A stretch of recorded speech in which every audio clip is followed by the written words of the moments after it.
I keep hearing about superhero fatigue. Is it real? Now, I'm absolutely sure that for your average, wider audience, there really is such a thing in the marketplace as superhero fatigue. Was it affecting me, I wondered? Maybe so. So I went back, I tested myself, I rewatched episode 1, season 1 of The Flash. What an amazing show this was in the early seasons, and what an incredible kickoff. And look at the universe. We have Cisco Ramon, who will be that version of Vibe. We have a strong, empowered woman, Caitlin Frost, who's a brilliant researcher. We have a race-swapped Iris and Joe. Nevertheless, none of that matters. None of it is talked about, preached about, shoehorned into the plot. They are just human beings being heroic. And yes, there are certain expectations you have with every comic book story, especially when you read the Flash comic book. This does, in 44 minutes and 20 seconds, give or take a few seconds, does what great epic high-budget films have been failing to do for ages. The Flash, it gives us the origin of the Flash.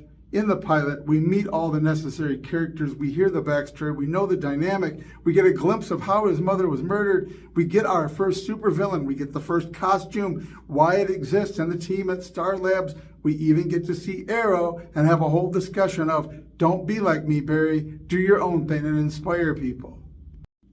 Now, I know the CW, they say, never actually made money, and there's a lot of negativity about CW shows, which is legitimately earned. Supergirl went so horrifically woke, it was absolutely unwatchable. And I hung in there. I was watching it when it was so puke-worthy it shouldn't have been watched.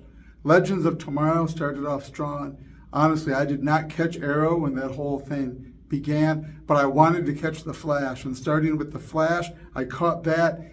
What a great job they do in those early seasons. And of course, like other shows already on at the time, it goes gradually, then steeply downhill. By the time they did Crisis on Infinite Earth, which I really enjoyed that crossover, they did a really good version of that for this sort of limited DC universe, Arrowverse.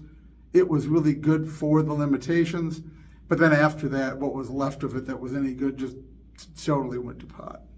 But wow, that pilot episode delivering all that stuff in that time frame, when written well and acted well, it was a reminder of bygone days, and unfortunately, they're not doing anything approaching that now.